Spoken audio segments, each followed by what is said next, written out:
বন্ধুরা, ফাল্গুনি রান্নাঘরে আপনাদের সবাইকে স্বাগত জানাই। আবারও চলে এলাম আপনাদের কাছে অন্য এক রেসিপি নিয়ে। তো আজকে আমি বিকেলের চপমুড়ির রেসিপি বানাচ্ছি। তো কীভাবে বানাই প্রথম থেকে শেষ অবধি পুরো ভিডিওটা দেখতে থাকুন আর আমার সাথে থাকুন। আর চপ বানানোর জন্য এখানে আমি আলু নিয়ে নিয়েছি। আলুগুলোকে ছুলে এইভাবে কেটে রেখে দিয়েছি। তো এগুলো এখন আমি সেদ্ধ করে নেব। আঁচটাও আমি ধরিয়ে দিয়েছিলাম আগে থেকে। এখন উনুনে আমি কড়াইটা বসিয়ে দেবো। আলুগুলো সেদ্ধ করার জন্য কড়াইতে আমি জল দিয়ে দেব।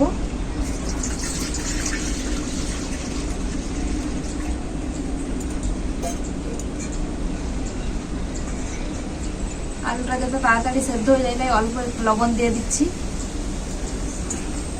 এখন আমি আলুগুলো দিয়ে দেব। ঢাকা দিয়ে আলুগুলো সেদ্ধ করে নেব।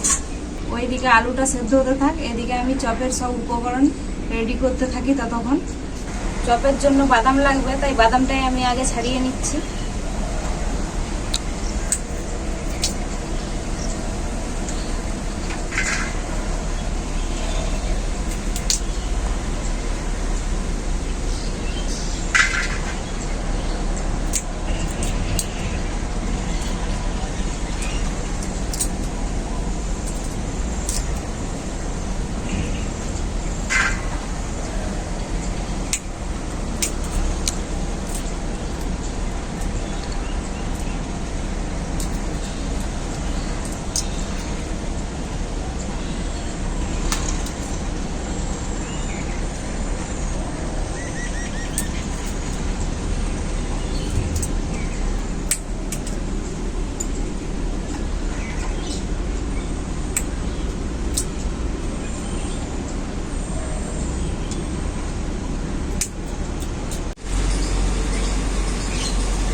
পেঁয়াজগুলোকে কিন্তু একদম এরকম কুচি কুচি করে নিতে হবে।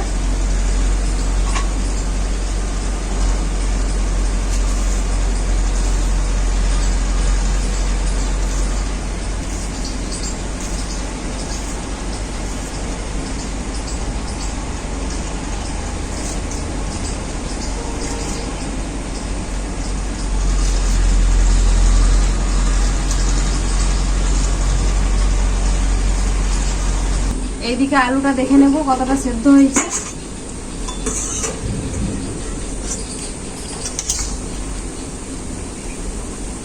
আলুগুলো খুব ভালো করে সেদ্ধ হয়ে গেছে। আলুগুলো আমি তুলে নেব।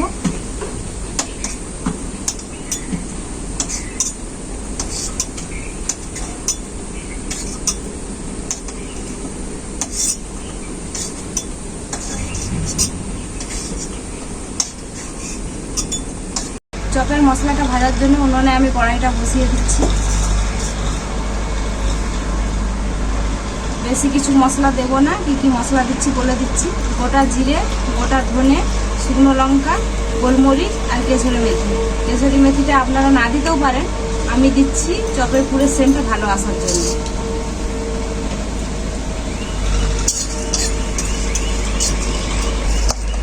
শুকনো লঙ্কাগুলোকে মাঝখান থেকে এরকম দুভাগ করে নিচ্ছি, তাহলে ভাজাটা ভালো করে হয়ে যাবে।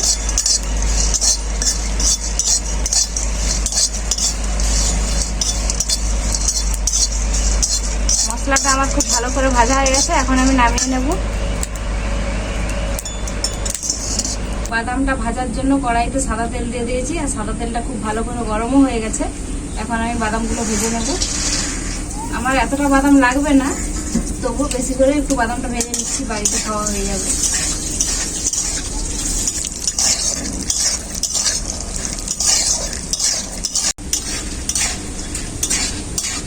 বাদামটা আমার খুব ভালো করে ভাজা হয়ে গেছে, এখন আমি নামিয়ে নেব।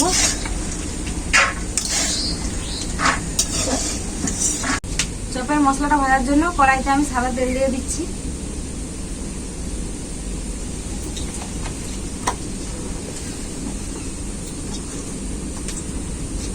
তেলটা খুব ভালোভাবে গরম হয়ে গেছে। কুচনো পেঁয়াজগুলো দিয়ে দেব।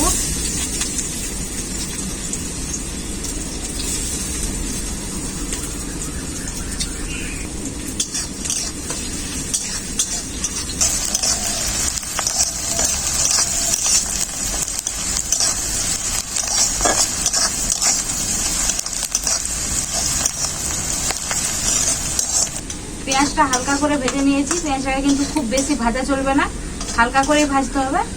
তারই মধ্যে একটু লাল ভাব দেখাবে। এখন দেব আদা বাটা,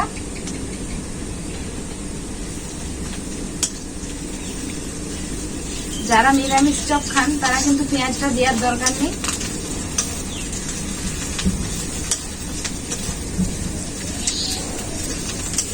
আদাটা খুব ভালো করে ভাজা হয়ে গেছে। কুচনো কাঁচা লঙ্কা,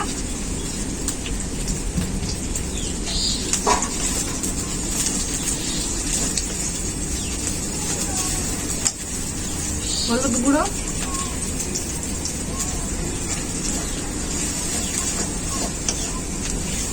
লবণ,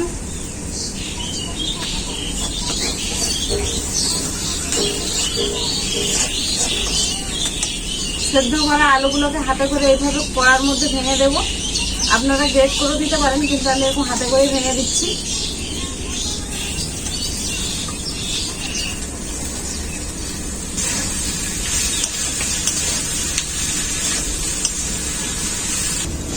এইভাবে কিন্তু আলুটাকে মশলার সাথে খুব ভালো করে মিশিয়ে নিতে হবে।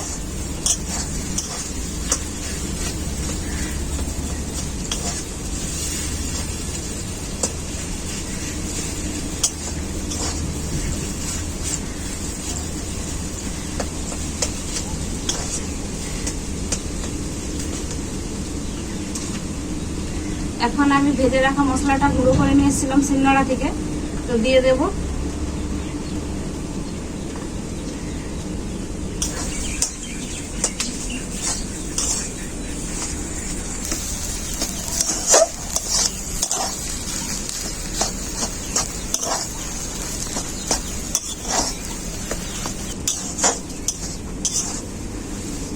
আলুটাকে খুব ভালো করে মশলার সাথে কষিয়ে নিয়েছি।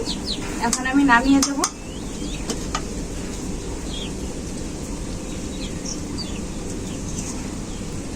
চপের এই পুরটাকে এরপর আমি কিছুক্ষণের জন্য ঠান্ডা করে নেব।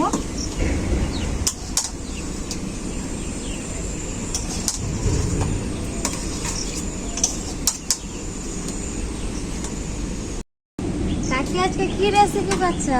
চলে আসছো স্কুল থেকে? হ্যাঁ, আজকে চপ বানাচ্ছি। শুনে তো জিভে জল চলে এলো। হ্যাঁ বসো, চপ খাবে আজকে। চপের ব্যাটারটা আমি বানিয়ে নেব, আর চপের পুরটা পূজা ওইদিকে রেডি করে নেবে। কাকি বাদামটা উপর থেকে তুলে দিচ্ছে, চপের পুরটা আমি গোল গোল করে বুনে নেবো।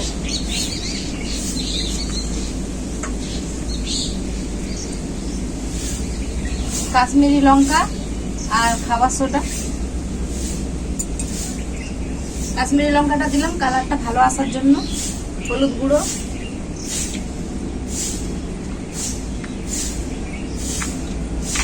লবণ, এগুলোকে আমি খুব ভালো করে একবার মিক্স করে নেব।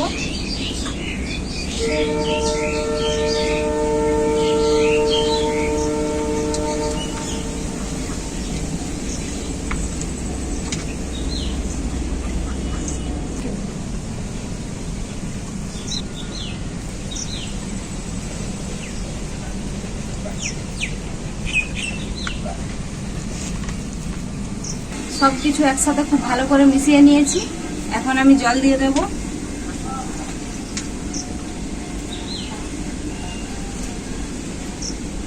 জলটা কিন্তু এরকম অল্প অল্প করেই দেব।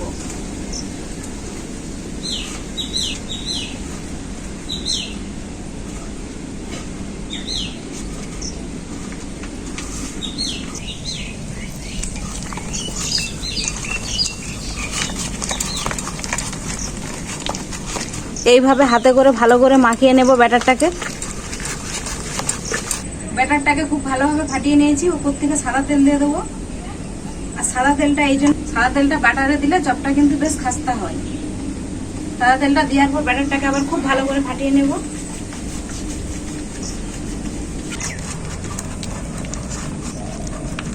ব্যাটারটা একদম খুব ভালোভাবে তৈরি হয়ে গেছে, দেখুন, দেখলেই বুঝতে পারবেন।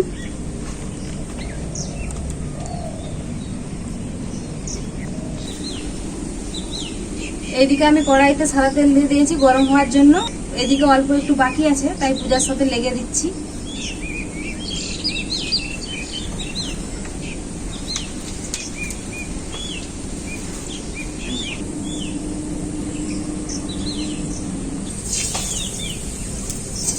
উপর থেকে শুকনো বেসন দিয়ে দিয়েছি যাতে না চপের পুরটাতে লেগে লেগে যায়। এখন আমি তেলটা খুব ভালো করে গরম হয়ে গেছে, চপটা ভেজে নেব।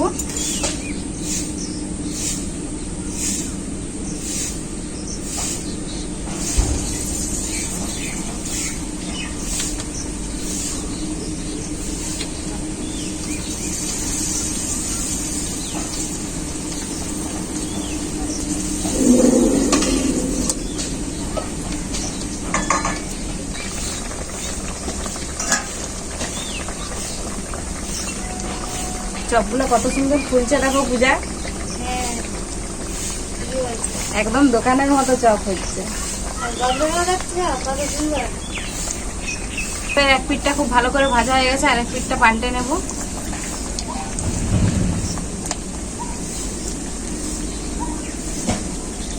তো চপগুলো আমার ভাজা হয়ে গেছে, তুলে নেব।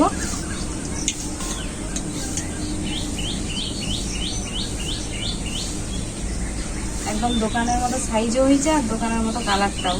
হ্যাঁ,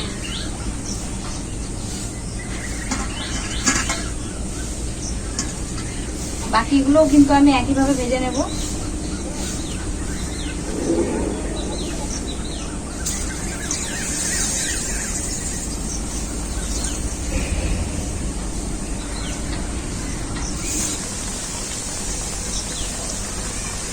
কারা কারা বিকেল বেলায় চপ মুড়ি খেতে পছন্দ করেন আমাকে কমেন্ট করে অবশ্যই জানাবেন। আমার তো খুবই ভালো লাগে বিকেল বেলায় চপ আর মুড়ি খেতে।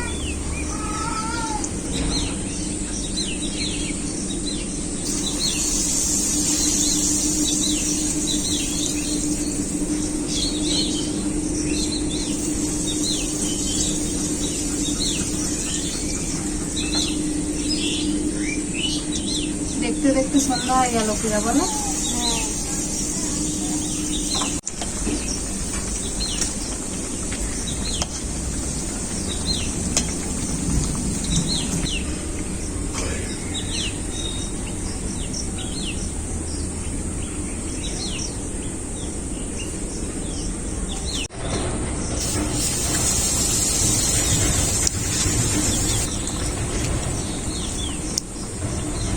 সবগুলো আমার সব ভাজাই হয়ে গেল, এগুলো হলেই হয়ে যাবে।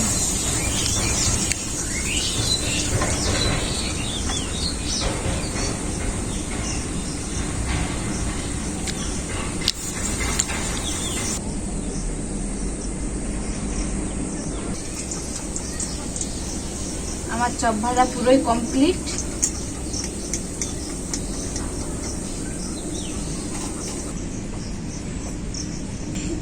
তো বন্ধুরা, আমরা বসে পড়েছি। সন্ধ্যার সময় চপ আর মুড়ি খাওয়ার কিন্তু মজাটাই আলাদা। তো আমরা এখন টেস্ট করে দেখবো চপটা কেমন হয়েছে। দেখুন, চপটা ভেঙে দেখাচ্ছি, একদম খাস্তা হয়েছে চপটা।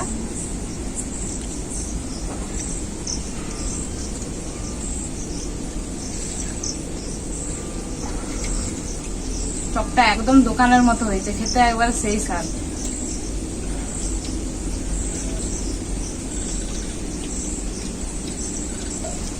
আগে আমার মোড়ের দোকানের চপটা থেকে তোমার চপটা কিন্তু খুব ভালো হচ্ছে, সুন্দর লাগছে, বলে বুঝাতে পারবো না।